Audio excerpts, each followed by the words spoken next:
आप बुद्धिजीवी संगत के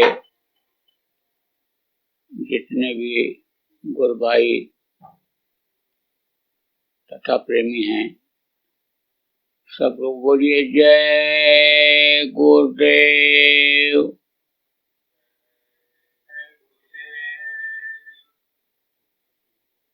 गुरु महाराज की बहुत बड़ी दया हमारे आपके ऊपर हुई कि हम आप वीडियो कॉन्फ्रेंसिंग से एक दूसरे से मिल रहे हैं, अपनी बात कहा और सुन रहे हैं। संस्कार की बात होती है। बच्चा पैदा जब होता है तो उसको दुनिया की कोई जानकारी नहीं होती। पूर्व जन्मों की हल्की फुल्की याद रहती है, लेकिन जब दुनिया की चीजों को पहचानने लगता है,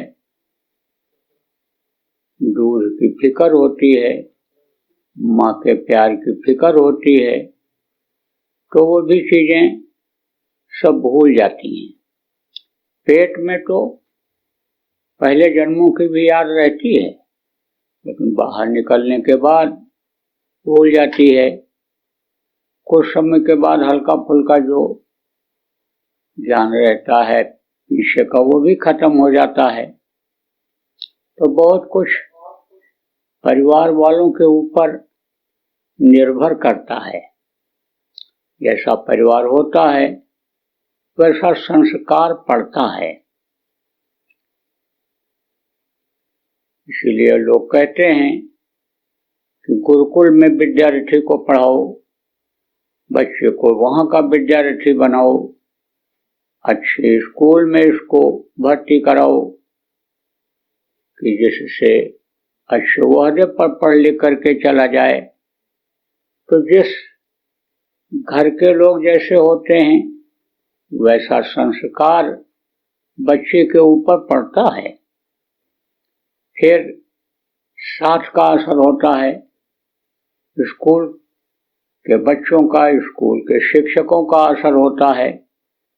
तो उसमें बच्चा संकल्प बनाता है। जैसा साथ मिलता है, जैसा संस्कार मिलता है, उस तरह का संकल्प बनाता है और अपने संकल्प की तरफ आगे बढ़ता है।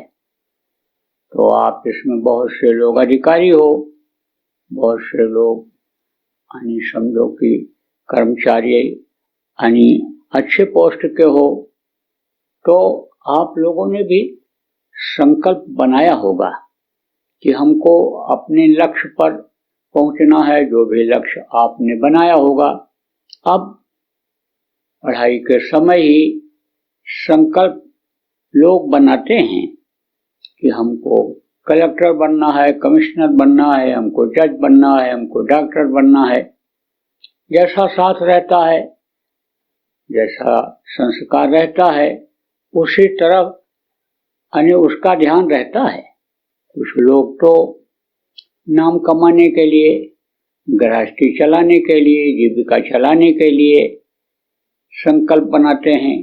कुछ लोग पैसा कमाने का संकल्प बनाते हैं कि हमारे पास ज्यादा से ज्यादा धन हो जाए, हम इस विद्या और बुद्धि का प्रयोग योग्यता का प्रयोग धन कमाने में करें। बहुत से लोगों का लक्ष्य उद्देश्य ये रहता है कि ये नाम और दाम ये गौड़ है, समझो कि हमारा यश होना चाहिए, हमारी कीर्ति होनी चाहिए, हमको लोग ज्यादा से ज्यादा लोग जान जाएं, हम ऐसा काम करें कि जिससे हम लोकप्रिय हो जाएं, हमारे जाने के बाद भी हमको लोग याद करें। जगह जगह पर मूर्तियां लगा दें, स्टेचू जिसको कहते हैं वो बना दें, यानी हम लोगों के दिलों में प्रवेश कर जाएं, लोगों के दिलों को जीत लें। समाज के लिए, देश के लिए ऐसा काम करके जाएं कि जिससे बच्चों को भी हमारे नाम का फायदा हो सके। कुछ लोगों की सोच ऐसी भी रहती है, कुछ लोगों की सोच ऐसी रहती है जिनका संस्कार पड़ जाता है कि भाई हम शरीर के यानी यश के लिए, शरीर के लिए यानी अच्छे से ये बुढ़ापे में भी रहे, उसके लिए धन कमा लें, काम कर लें। उसके साथ ही साथ यानी यह भी रहता है कि हमारी गृहस्थी अच्छे से चल जाए, बच्चे हमारे अच्छे निकल जाएं। लेकिन इसके साथ ही साथ हम अपने आत्मा के लिए भी कुछ कर लें। आप इतने आदमी जो सुन रहे हो, आप हमको देख रहे हो, हम आपको देख रहे हैं, तो आप लोगों ने भी यानी गुरु महाराज के सत्संग को सुना होगा, सत्संग की बातों को सुना होगा, और तब आपके ऊपर प्रभाव पड़ा होगा और आप यानी दुनियादारी का काम करते हुए, गृहस्थी का काम करते हुए, बाल बच्चों की देख रेख करते हुए और आज सत्संग से जुड़े हुए हो। कुछ लोगों ने, आप लोगों ने नामदान भी लिया है। अब आप गुरु के आदेश का पालन करते होगे, ध्यान भजन सिमरन भी करते होगे, आपको आत्मा और परमात्मा की भी जानकारी हो गई है, आप अपने आत्मा के लिए भी कुछ करते होगे। तो देखो प्रेमियों, आत्मा अगर समझ में आ जाए और परमात्मा अगर समझ में आ जाए और आत्मा को परमात्मा से मिला दिया जाए, यानी उसकी ताकत को उसमें ले लिया जाए, तो ये दुनिया की ये चीजें जिनकी ख्वाहिश आप बहुत से लोगों को बनी हुई है अपने लक्ष्य पर पहुंचने की, अपने संकल्प को पूरा करने की, वो भी पूरा हो जाएगा। आप समझो कि लक्ष्य तक आप पहुंच भी सकते हो अगर वो ताकत आ जाए, वो शक्ति आप में आ जाए, परमात्म शक्ति आ जाए, जो परमात्म शक्ति यानी इतिहास के महापुरुषों में रही है, औतारिक शक्तियों में रही है, संत महात्मा जो हमारे आप जैसे शरीर में ही रहे हैं उनके अंदर रही है। तो वो शक्ति अगर आप में आ जाए, आत्मबल आ जाए, आत्मशक्ति जिसको कहते हैं, पराविद्या का ज्ञान हो जाए, पराधन की प्राप्ति हो जाए, तो ये सारी चीजें, सारी सफलता ये आपका कदम चूमने लग जाएंगी। तो आज के दिन आप लोगों से मुझे यही कहना है कि आप लोग आत्मशक्ति भी अर्जित करिए, उस शक्ति को लाइए। उस शक्ति के पाने के बाद देखो बड़े बड़े इच्छाएं, बड़ी बड़ी इच्छाएं लोगों की पूरी हो गई और जिनका इतिहास बन गया, सती सावित्री कहा गया, सती अनुसुईया जिनका नाम रहा। आप ये देखो कि और भी इसी तरह से लोग हुए जिनका नाम हो गया और आज भी उनकी मूर्तियां बनी हुई हैं। आप देखो अभी राम मंदिर का शिलान्यास हुआ, राम को समझो कि शक्ति अंदर में मिली, किसके उपाय से मिली?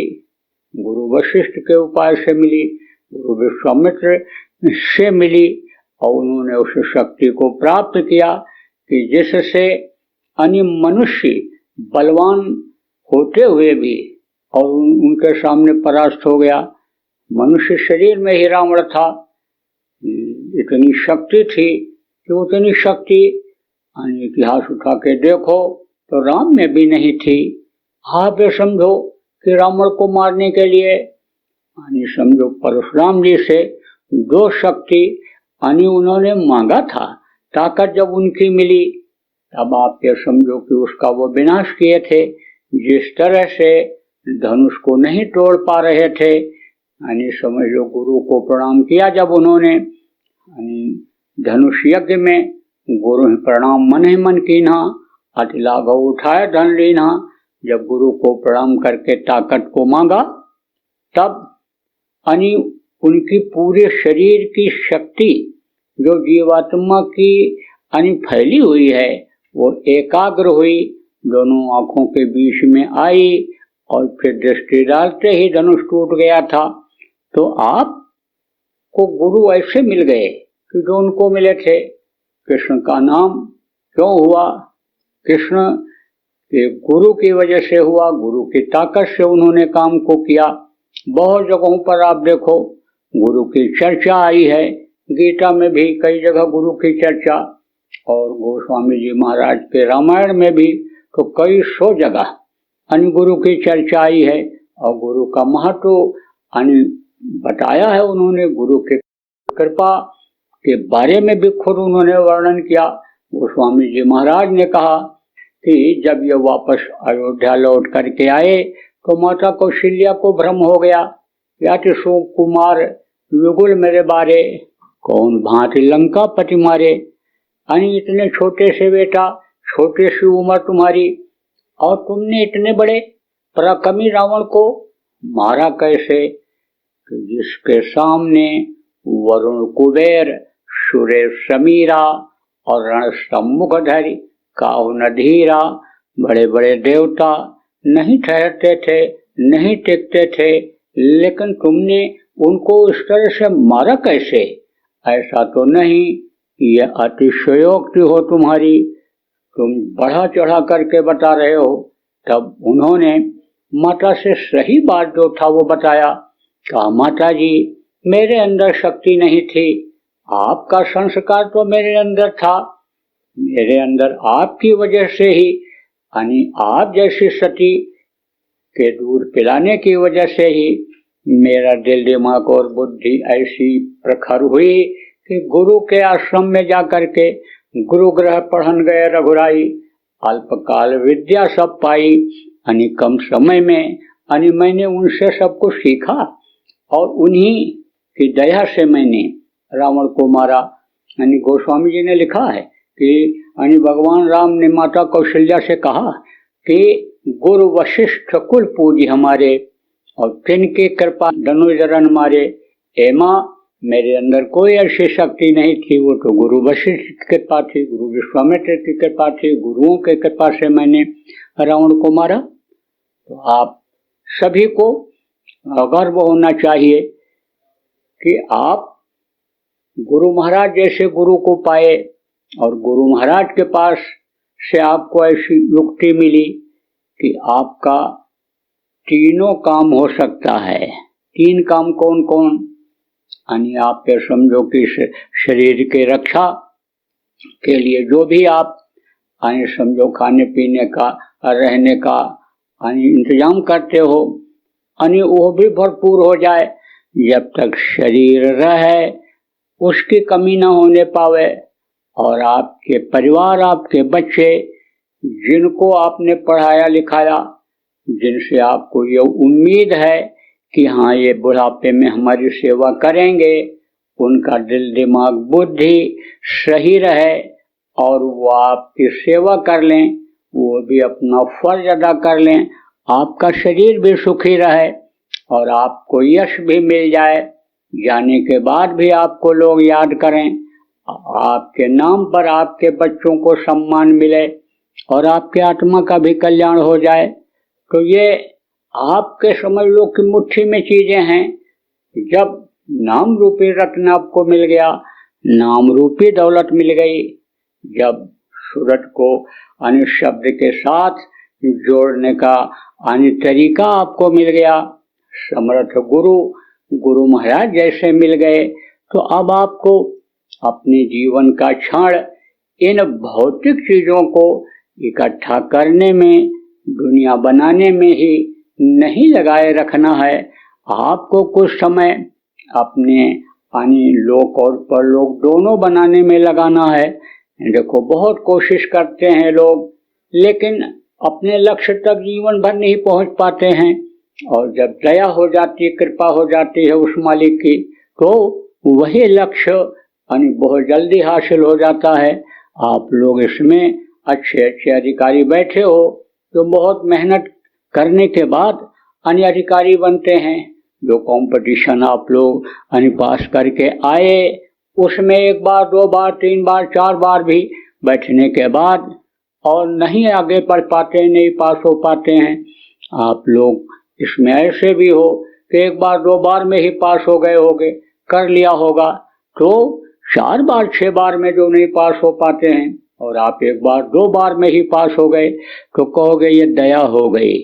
ये किसी भी देवी देवता को आप मानते रहे होगे, उस पर आपकी आपके ऊपर उसकी मेहरबानी हो गई और उनको आप सम्मान देने लग गए, उनको आप पूज्य मानने लग गए कि जिनकी कृपा का आपने अपने ऊपर इजहार किया, जिनकी कृपा आपके ऊपर हुई।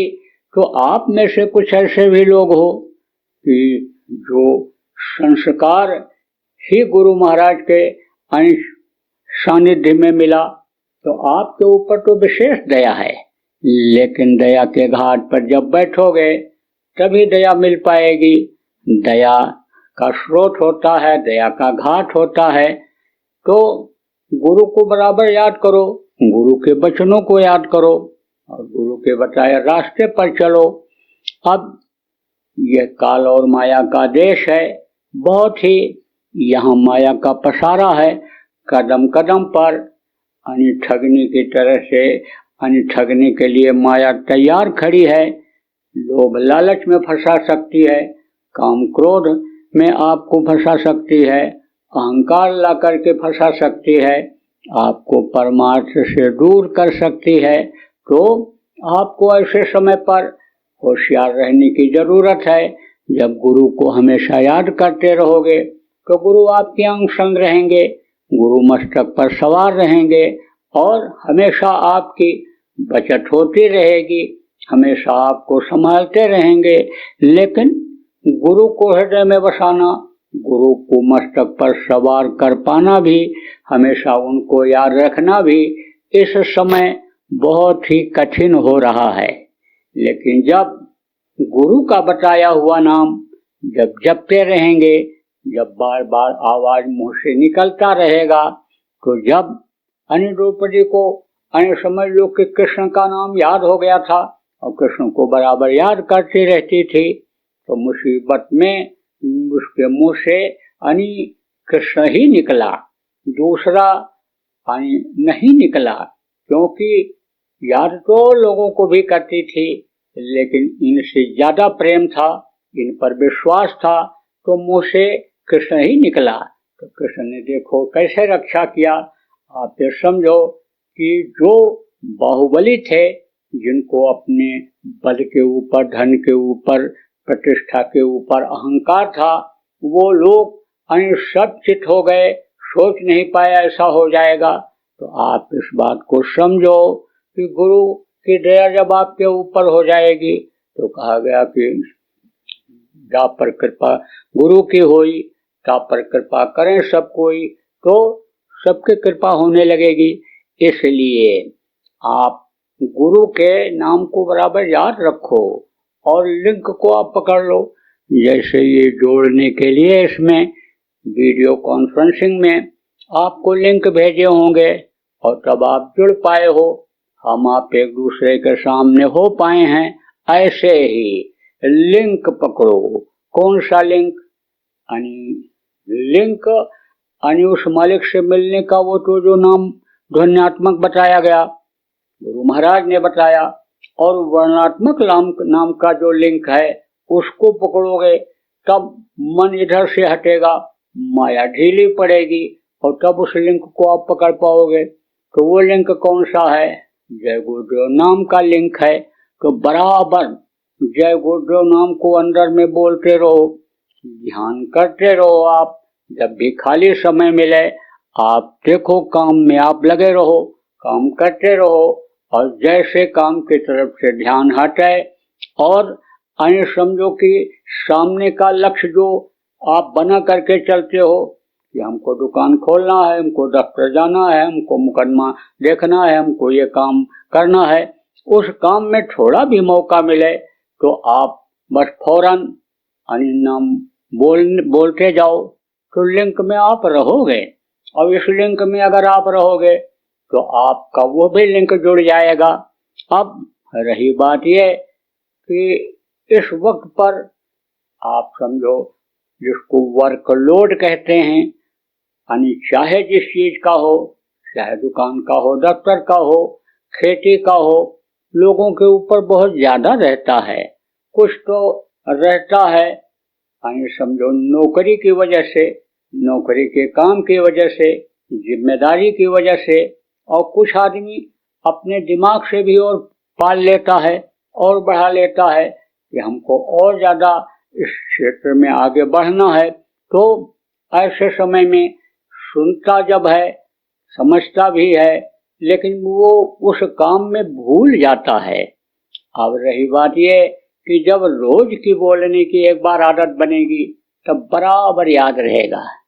इसलिए हम ये चाहते हैं कि आप पूरे देश के जितने भी बुद्धिजीवी हो, जितने भी अधिकारी हो, जो भी आप डॉक्टर हो, जो भी जितने भी लोग हो, आप जय गुरुदेव नाम रटो और लोगों को रटाओ।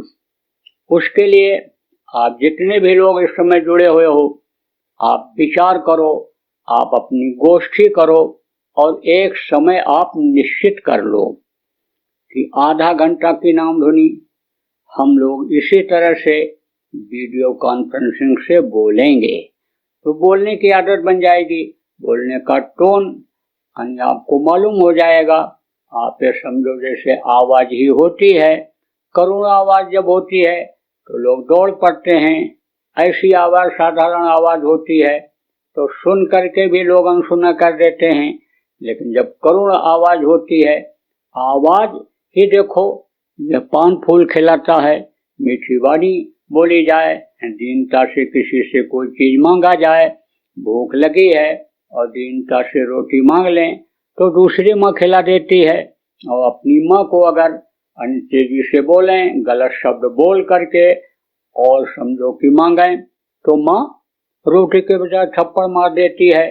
तो आप इस बात को समझो कि जब आवाज इस तरह की आप लगाने की सीख जाओगे कि जिससे वो री जाए, जिससे वो भी आपको याद करने लग जाए, तब आप दूसरों को भी बता सकोगे, दूसरों को सिखा सकोगे। तो हम तो ये चाहते हैं कि आज आप योजना बना लो, इस समय के कॉन्फ्रेंसिंग के बाद आप योजना बना लो, एक समय निश्चित कर लो, शाम का समय जो आपको सूट करे या सुबह का समय जो सूट करे, बल्कि शाम को ठीक रहेगा। सुबह तो मन और काम में लगा रहता है, बच्चों को संभालने में, गृहस्थी को संभालने में और दफ्तर जाने में, और समझ लो कि उसमें ध्यान भजन में समय निकालते हो आप, तो उसमें लगा रहता है। शाम का समय आप कोई निश्चित कर लो और आधा घंटा की नाम धुनी आप सब लोग बोलो और इसी तरह से बुलवाओ। तो यह आप निश्चित कर लो तो बहुत अच्छा रहेगा। ऐसे तो कहा जाता है आप सोचते भी ओम करेंगे, लेकिन जब काम और व्यस्तता इस तरह की हो जाती है तो हो नहीं पाता है। इसलिए जब आप बोलने लग जाओगे, बच्चे भी बोलने लग जाएंगे, आदत बन जाएगी। तो जय गुरुदेव नाम की ध्वनि बोलने की आप लोग आदत डालो और इसी तरह से जैसे एक साथ जुड़े हुए हो इस समय, ऐसे जुड़ करके और आधा घंटा का निश्चित कर लो और आप उसमें और लोगों को भी जोड़ो और बोलो और बुलवाओ। कैसे बोलना रहेगा आप लोग तो जानते ही हो, लेकिन एक बार चलो दोहरा देता हूँ, आप लोग भी दोहराइए, मैं बोल रहा हूँ। जय गुरुदेव, जय गुरुदेव, जय गुरुदेव, जय जय गुरुदेव।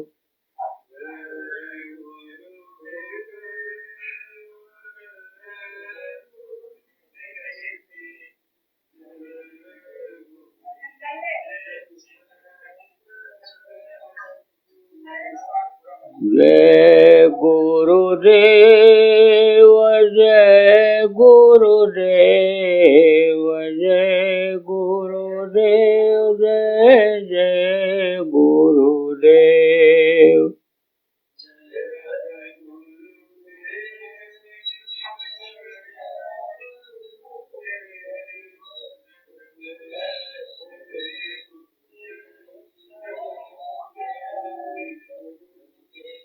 जय गुरुदेव।